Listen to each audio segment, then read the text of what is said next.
Father expelled his wife and daughter from home and divorced them and forced me to leave my house for the sake of the family. My neglectful father and manipulative stepmother are trying to force me out of my own home to accommodate my entitled pregnant stepsister because her boyfriend abandoned her and she's now struggling. I'm a 37-year-old man with a stingy, self-absorbed, and frequently absent dad who is 65. He recently discovered my income, and to my astonishment, he decided I should vacate my house under the guise of family obligations. Emily, my 27-year-old stepsister and daddy's little princess, has somehow ended up pregnant. With her ambitious career as an escort and OnlyFans model, she's having a hard time finding a place to live since her boyfriend left. My dad believes he can fix everything, and apparently, I'm the solution. I have to relinquish my home and my hard-earned money to this woman because she made poor life choices. I'm the son my dad has repeatedly refused to acknowledge as his responsibility, but since he learned about my new home, job, and surprisingly high income, he's become very insistent about our blood connection. While I'm not thrilled about his constant reminders of our relationship, he's also trying to make me bond with his wife and her daughter. Granted, she's also his kid, but I was pushed away too early to develop any connection with her. Looking back, I'm glad I didn't because I'd be even more disappointed.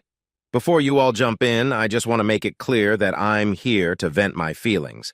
I have opinions, thoughts, and emotions to share. They might not align with yours, and you may disagree, but I need to get them out because, honestly, I don't have anyone else to talk to. Now let's talk about Emily, short for Amelia, who's my half-sister. She's about 10 years younger than me and somehow makes our dad proud, literally.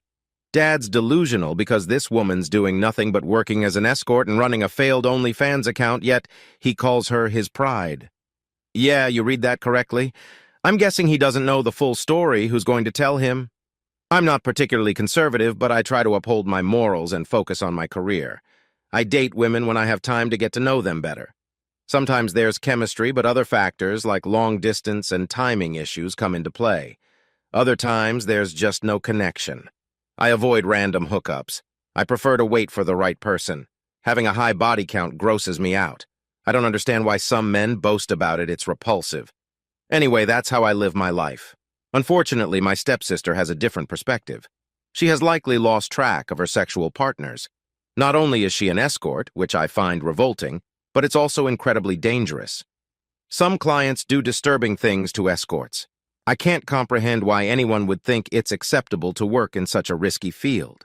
Additionally, she uploads explicit videos and photos of herself online to make money, but she doesn't find much success there either. She probably doesn't understand how to attract traffic, but for whatever reason, it's a flop. How do I know about this? Here's an embarrassing story. My friend told me about it. He mentioned that Emily texted him after they met for a drink and asked if he wanted to hook up.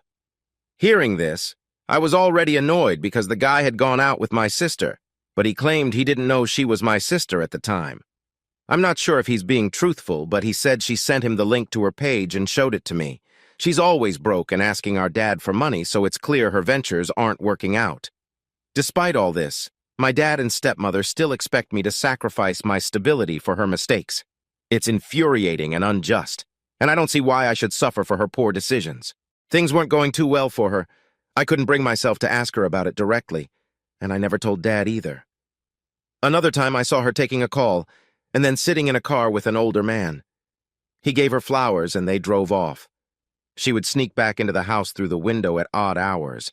I noticed this when I used to come home from college for the holidays. I don't know if she's still at it, but I don't want to be a part of any of it. I have a respected position where I work, and I'm happy about it. Finally, I haven't lived much with my new family since my dad was keen on sending me away at every opportunity. But I've seen Emily enough to say that she takes after her mother, Karen, who is 61. Karen believed she was quite the icon in her prime. She used to be a flight attendant and was fairly attractive to womanizing men like my dad. Now she's a typical botched-face Karen, if you know what I mean. With her claw-like hands and nails longer than her lipstick, she manages the neighborhood daycare. It's weird how parents would leave their kids with Edward Scissorhands like that she may poke out a child's eye with those long nails. Anyway, she's just as prickly as her nails. She has an opinion about everything and loves to cause problems in other people's lives. She has a terrible voice and has more plastic in her body than the ocean. She's as genuine as fake leather. She influences Dad for the worse. I believe she was a major reason why my dad didn't think twice before sending me to boarding school when I was 10, because she didn't want to raise a kid that wasn't her own. Now let me tell you about my dad. He's kind of the main problem in all this. He thinks whatever he does in life is justified, even when it's far from it, because he's lived a whole life, so he knows better. He says he regrets having me because I'm nothing like him, thank God I'm not. My mom was a strong woman. She knew her priorities well and took good care of my dad, but they fell out. She used to tell me that Dad wasn't a bad person, just a different person, and no matter what happens, he's always going to be my dad, and I should never forget that. But she was a good soul. She didn't want to poison my thoughts against my father. I'm sure he was as unbearable to her as he is today. They separated and divorced a few months later. I was 6 years old at the time, and then 3 months after the divorce, my dad married Karen. They had Emily when I turned 8, and then my mom died in a car crash. I can't forget it because she was on her way to pick me up from school. She had always been on time, but just once she was 15 minutes late. To me, it seemed like an hour, but it was 15 minutes. She got hit at an intersection by a drunk driver. He survived, but she did not. He got a DUI in a few years, and I was left alone forever. I waited in school, and it took them 3 hours to come and get me. I was lied to and confused since my dad had come. I'll never forget his annoyance when he looked over at Karen and asked what they should do about me, and she said, "Your kid. Your problem." "Precisely, Dad. Now you can't come and tell me I'll have to take care of your spoiled kid. I have a stable job now and manage a few small businesses on the side. I've worked really hard since I turned 17 and have been earning since. After boarding school, I went to college and only visited during the holidays, so I've been on my own since 10. I've put in a lot of effort to get where I am and recently bought a house. It's a nice little place, much better than the shared apartment I had with my friends. It was a life goal I finally achieved. Thought I'd never achieve. The thing is, I only just moved in last month. I may not like my family much, but basic decency required me to involve them in such a significant moment. So, I invited them to the housewarming too. My dad's reaction was pretty sad to watch. He looked envious, to be honest, and a little annoyed as he asked about the furniture, the architect, and the interior designer. I told him what I thought was good enough information, and he responded with taunts like, "I wouldn't know, you never bothered telling me," trying to gain attention and making our weak relationship obvious in front of friends and work colleagues, even my boss. A week passed, and I got a call from him while I was at work, managing a complex project. He said he wanted to meet since it was urgent, and I agreed. I went home and saw a very angry Karen and swollen red-eyed Emily giving me the side-eye from the living room. Dad was in the kitchen, taking bottles of beer from the fridge. He offered me one, and I politely declined, worried about what he'd say. I asked him what he wanted me for, and he raised his brows and responded with another question, asking me if I'd finally started giving a damn about us. I frowned in confusion because I didn't understand what he was getting at. He asked me to join Emily and Karen in the living room. I nodded and went over to a couch across from the two and sat down. Emily folded her arms and Karen rolled her eyes. Dad walked in and sat with them facing me. He put his beer bottle on the coffee table and leaned back. He then asked me if I was blind. There was a pause, confusion on my end, and anger on theirs, probably. Before I could respond, he added that it's either I'm blind or I choose not to see things that need to be seen. He said I had probably gotten very proud ever since I got a house and refused to look at the people who actually mean something to me. I sighed and asked him what he meant by all of that, and requested that he'd be more clear. He blew sarcastically, and then told me I was unbothered by the serious situation in the room. He said that I chose not to see that the family was in jeopardy, and I had decided not to offer to or be of any sort of help. Obviously, I asked him what jeopardy he was referring to. He looked over at Emily, who rolled her eyes and announced that she's pregnant. Like any normal person, I wanted to congratulate her, but before I could, she started crying. Karen hugged her and told me I should know what's going on at home, that I should care enough to ask. Dad said Emily had just found out she's pregnant, and the boy responsible has now broken up with her because of it.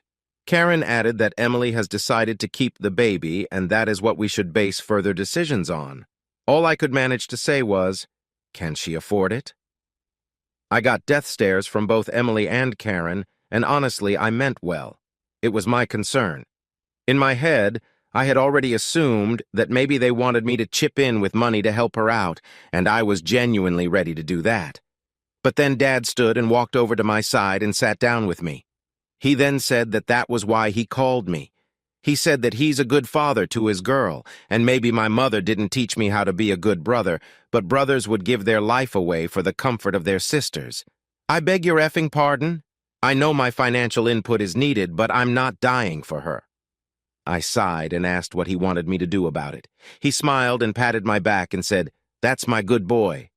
I gave a fake smile, which faded the moment Dad spoke his next few words. "You're giving your house to Emily." "No, I'm not." "Yes," he said immediately. Dad frowned. He asked me why not, so I told him that I could help out financially, but giving up my house was out of the question. "With some cash, but the house is mine. I can lend her a room without rent until she can manage to pay for it," I said. Dad stood from his seat and shouted, "Nonsense!" "It makes perfect sense to me, Dad," I replied, but he insisted I not only give her the house but also move out and buy another for myself. I argued that Emily couldn't even afford to pay the bills and manage the house if she's having a baby and unemployed, and Dad told me that those would also be my responsibilities. "Excuse me?" "Hell no," I said, furious but trying to remain respectful. I got to my feet and told him that was not possible and that I would now be leaving. Then I left. He didn't stop there. He showed up at my house a week later while I was at work. I don't know how he got inside or where he got the keys from, but when I came home, I saw men moving boxes outside the house, boxes full of my stuff. I hurried inside, asking them what they were doing, and they told me the house owner had ordered them to throw that stuff out. I shouted that I was the owner of the house and that they should get my stuff back inside and leave immediately. I lost my cool. This was the last thing I'd expected to witness coming home. I went inside to find Dad and Emily, and they still stood there demanding I do what brothers should do. I told them to leave, but they didn't listen, so I told them I'd call the cops on them. That's when they finally left, bad-mouthing me and using curses. Now, I know this is a lot to read, but it was so much worse in person. A week has passed, and I kind of feel bad about it, which is why I'm posting here. Was I wrong? I feel like they need me, and I shouldn't cut them off like this, but I also feel like there are limits to what I'm okay doing for them. It angers me how disconnected and unbothered they were about me as I grew up. But now they expect me to lay my life for them. It's a bit much, don't you think? Let me know. I can't even involve my friends in this. You all are all I have right now. Update. Hey everyone, I hope you all are well. It's been a week since I posted, and honestly, I didn't expect it to get the attention it did. I read the comments as they came, and some made me question a lot of things. Soon enough, I decided not to cut my family off entirely. This was because I received a call from Emily. She told me she wanted to meet me, and I accepted. She asked to meet at my house since she wanted to tell me a few things, but I was still recovering from the scene made last time, so I insisted we meet somewhere else. We went to a coffee shop, and she was pretty uneasy at the start. Normally, she's pretty arrogant and rude, but she seemed quite unlike herself. We sat in the corner, and she told me she'd recently been broken up with. I responded, saying I had an idea since Dad said that the guy who got her pregnant had left her. She shook her head and said that that's what Dad thinks. I asked her what it really was, and she told me that Dad thinks her boyfriend left her because he has commitment issues. But in reality, she's the one with the commitment issues. Shocking, right? She said that she really cared for this guy, but he'd found out about a few things in regards to her just a few days before she broke the pregnancy news to him. When they met, he wanted to confront her about those things, but she spoke first, and that enraged him further. He got pretty crazy in that moment and put a hole in the wall. She said he scared her. Then he told her he was breaking up with her and left without hearing her response. She's been trying to call him constantly, and he doesn't respond at all. He's only texted her back once, saying that she needs to move on. Hearing all this, I felt a mix of emotions. I still don't agree with how my family treated me, but I realized Emily was in a tough spot too. I decided to help her out financially, but made it clear that giving up my house was not an option. We ended the conversation on a better note, and she promised to be more responsible moving forward.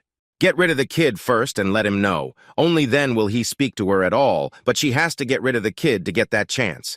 Now, I know Emily isn't a saint, but this guy, I don't like him at all. I only asked her what those things were that he'd found out, and she said it would be weird to tell a brother about it. I kind of understood that she was probably referring to the OnlyFans and escorting, so I shrugged and said it was okay if she didn't want to tell me. Before I could ask her what she'd wanted to meet me for, she drew in a deep breath and let it out. Then she told me that she'd been involved in shady things. I was worried as I didn't really want to hear confirmation of all my suspicions, but I did. She told me that she'd wanted to paint and become an artist, but Karen told her that it wouldn't fetch her a good life or money. Emily was told that she needed to find herself a man as soon as possible. Soon enough, she started gaining the attention of older men, which kind of grossed her out at first. When she told Karen about it, Karen said that was a good thing.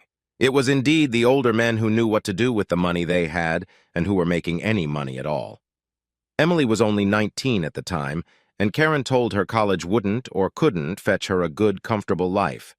Emily had youth, and there were many who would pay for that. Emily decided she wanted to become a model. She tried and went to many modeling agencies, but none seemed interested in her. Then she met a guy in his 40s who told her he could get her a gig. He took her to parties and bought her expensive clothes and jewelry for the events, and she was happy until she was told about her first gig. It turns out she was to sell her time to a man in exchange for a modeling gig. She thought it would just be dinner, but it was night, and she spent it. She did get a small modeling gig where she got to take photos for a small brand, but that was it. A few more men used her while she hoped for a gig in return, but she'd be told that they didn't select her. She then found out that the guy investing in her was actually selling her. He was profiting off of her. She thought it unwise to confront him because she was afraid he'd have her killed, so she told him that she didn't want to pursue modeling anymore and was okay with minimum wage jobs. Thankfully, he let her go without an issue. She then tried to wait tables at bars, and it was pretty tough for her. That's what hard-earned cash is, Emily. But anyway, she also said that Karen would humiliate her for choosing to do those small jobs. Karen would tell her women are the beauty of this world and should only be there to shine and smile like a showpiece. They need to be taken good care of, and so on. So Emily started going out with men only for dinner, but she charged for it. She said there were many loners out there who just wanted conversation. But that too ended up with stalkers and obsessive men who thought they were owed more than what they'd paid for. She decided that talking to men, making them feel connected to her, was more problematic than sleeping with them. So she started escorting. It worked fine until a friend told her about OnlyFans. She tried to get it going, but she wasn't really good at handling a camera and editing things. She wasn't social enough, and it required a lot of work, so that didn't work out either. Then she met her boyfriend, who was an ex-coworker. He worked as a barista, and they met again. She liked him a lot, but he was too clingy. He was a little possessive, too, and didn't trust her much. Granted, he had every reason to doubt her because she was, in fact, still on OnlyFans and an escort without his knowledge. She stopped escorting completely, and her boyfriend started taking care of her with the little money he made, and she was fine with it. Karen wasn't, though. But then she got pregnant, and her boyfriend found out everything. She said she has a few men on the list who could be potential fathers. They all chip in with money to support the kid and her. One of them had even proposed to her, but she knows all of them are doing it because they think they're the only one there is, which is ridiculous since they know she's an escort, but she doesn't outrightly tell them that.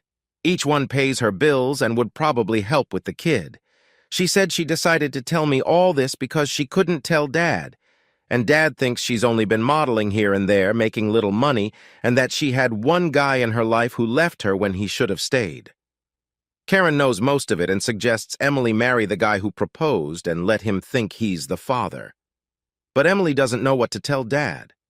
She also doesn't want to marry the guy because he's weird and old, and she doesn't want to let anyone believe a lie. I asked her what she wanted me to help with, and she said that some financial input would be fine, and she wants me to make up with Dad. She said that I should agree to what Dad's asking and then move out for some time, then I could come back when matters aren't as heated. How is that a solution? I respectfully declined her offer and told her I could only contribute some cash, but I wasn't okay with moving out of my own house. She then told me I was selfish for thinking like that she exposed her whole life to me, and I didn't have the least bit of decency to help her out. She said Dad was right about me, and I deserved to be sent to an orphanage and not taken in when I needed a place to live. She got up and stomped away. I think my response wasn't too extreme, but is it selfish? Really, what do you think of her side of the story? Does it justify her demands? Should I trust her? I feel like she was telling the truth, but does it mean I should do what she's asking for? Let me know, y'all. Update this thing's picking at my brain at this point. Another week has passed and a few things happened, so I thought I'd hit the keys and update y'all on it. Thanks for the support on my previous update, you guys. It's such a relief to have people support my thoughts for once. Anyway, so after I met Emily, I got a call from Dad. He wanted to meet me at the bar and settle a few things. Curious, I agreed and went to meet him. We sat at the counter, and he said that he knew how much I was earning. I asked him why it mattered, and he said he knew I could afford to buy another house in a few years. I shrugged and told him I already have a house, and this discussion should seriously be put to an end. He insisted that I didn't have a family yet, and it's harder for women to raise a child alone. That kid needs a safe space he can call home. So I reminded Dad that Emily has been living with them long enough, and nothing seemed to be a problem. A little baby won't hurt. I also asked him what she would do living alone in a whole house when she's pregnant. I said she needed to be surrounded by people so that she can be taken care of. That's when Dad shocked me once again. He said he and Karen would move in with Emily in my house. I couldn't believe my ears.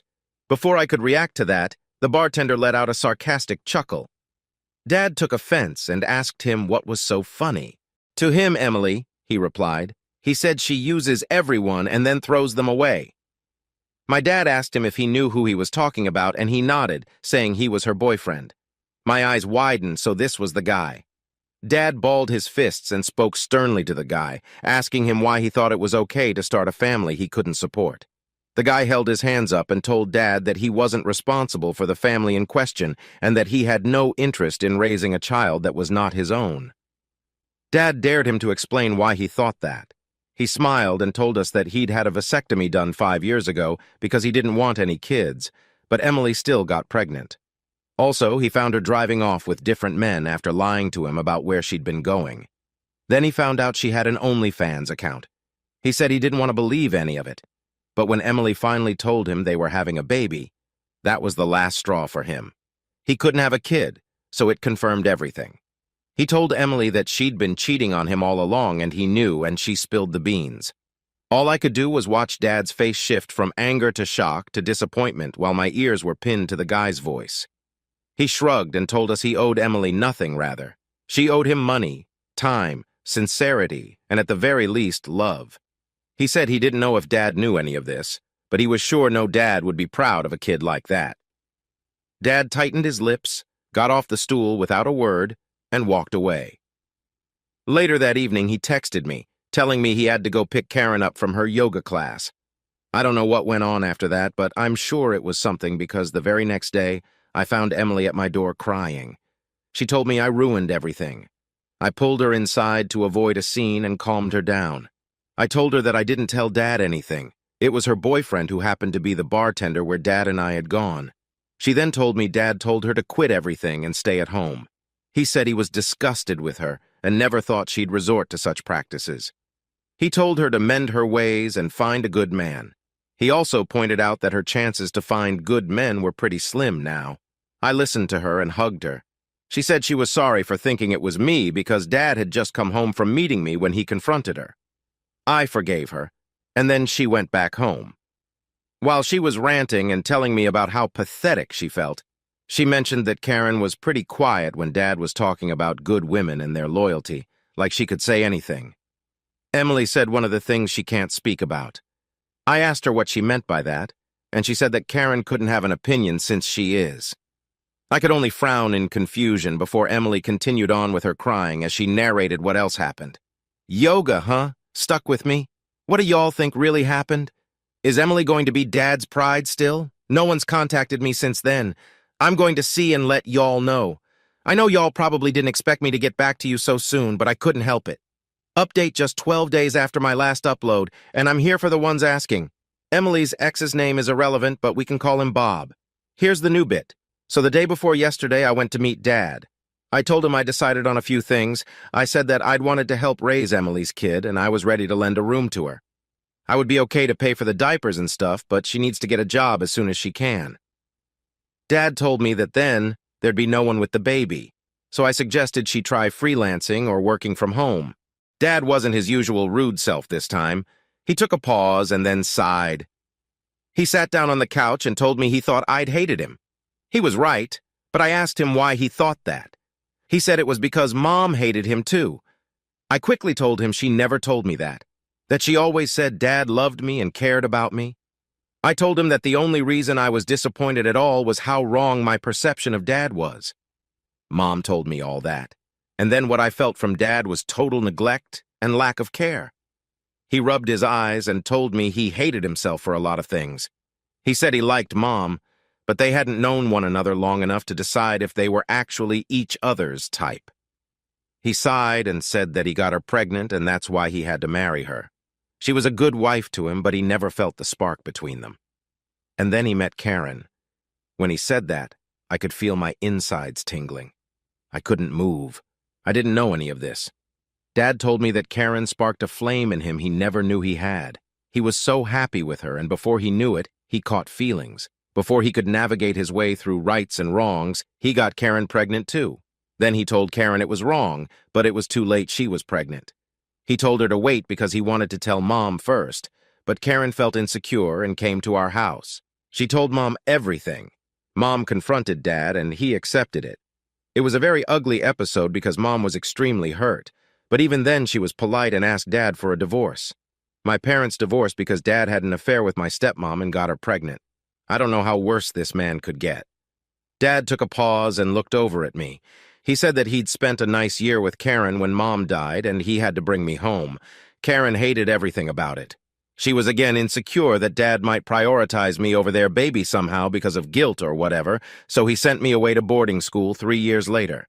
And then I never had to stay home long enough to cause Karen any discomfort. "Love makes you do stupid things," he said, and I wanted to punch this man in the face, but I controlled it. I turned around to see Karen standing in the doorway, water bottle in hand. She said she was just leaving for yoga class and put her bottle on the table, then went into the kitchen. I blinked, and before I could think straight, she was back and went through the door. I was numb, so I followed her out.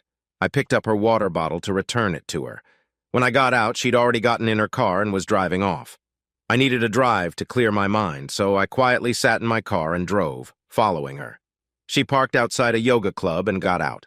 She looked around herself and then started walking into an alley. She again looked around herself and got into another car. She hugged and kissed the driver, and they drove off. I could hardly blink. I clenched my jaw, parked my car, got out, and went inside the yoga club. I asked them about Karen checking in, and they denied giving me personal info. I said I was worried about her and insisted I be told if she was there. They told me they had no client with that name. I got back to my car and waited. I don't know what came over me, but when that other car rolled in, I started making a video. A man got out, opened her door for her, hugged her, kissed her, then slapped her butt as she joyously made her way to the parking lot. So much for yoga, Karen. Before she could get to the parking lot, I left. So my dad cheated on my mom, and now he's getting cheated on. Karma. Dad has called me a few times, but I didn't pick up. Going to see what happens because all I can think of is how ironic this whole situation is. Want to do now is go and ask Karen about it all. Should I update? Hey, y'all, this is probably going to be the last update, I think, and I know it's a week late and y'all expected it to be sooner, but so much happened this week. First, I actually managed to man up and go and confront Karen. I went when Dad wasn't home and was asleep. I asked her if she had a yoga class that day. She said she had it every day, even on Sundays. She was in the kitchen cooking pasta. I asked her who her yoga instructor was, and she took a random name. I asked her if that was a woman. She said no and laughed. "Why would I take a man?" she said. I told her it was funny that she had a female one when the club she went to didn't have any female instructors. She told me I was mistaken, but her voice was caught off guard and her hands weren't stirring the pasta sauce anymore. I told her I joined the club yesterday, and that's what they told me. She asked me how I knew where her club was. I told her I followed her the last time I'd visited. She dropped a spoon. I picked it up and she turned around. "What are you getting at?" she asked me. So I told her what I saw. She denied it as expected. I said I saw it with my own eyes. She shrugged and told me Dad would never believe me. I pulled out my phone, played the video, and told her he'd believe his own eyes at least. She stood in shock and was speechless for a minute. Then her expressions calmed down and she continued to cook pasta. She said it didn't matter anymore. She was already planning for a divorce anyway. My eyes widened. This woman was despicable. Granted, my dad deserved all of it, but man, she's a snake. She told me that the guy she goes to meet at the club is her lover of 5 years now. They rekindled their romance when it was safe to. She said they'd fallen in love long ago, but at that time he was married to another woman whose father had hired him in his company.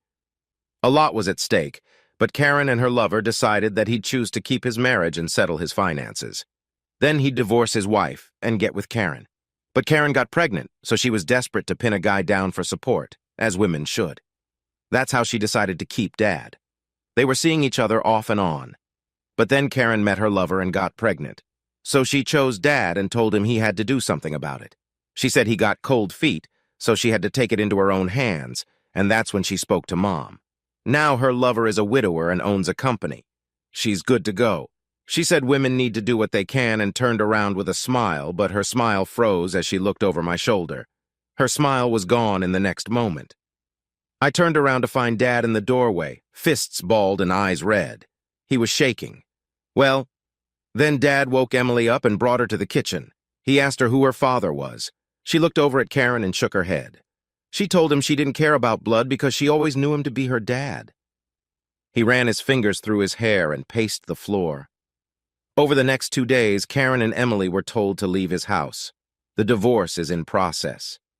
Karen and Emily are staying at a shelter. Dad has asked me to find him a therapist, and he's apologized a lot since. I forgive him every time.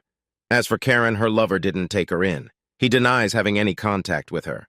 I have the proof, and Karen has begged me for it. She's even asked me to think of Emily in her pregnancy. What can I say? Karen, your kid, your problem. What should I do? Delete the video or hand it over? I'll update in the comments sometime later. Thanks for being with me. Your suggestions and support mean a lot.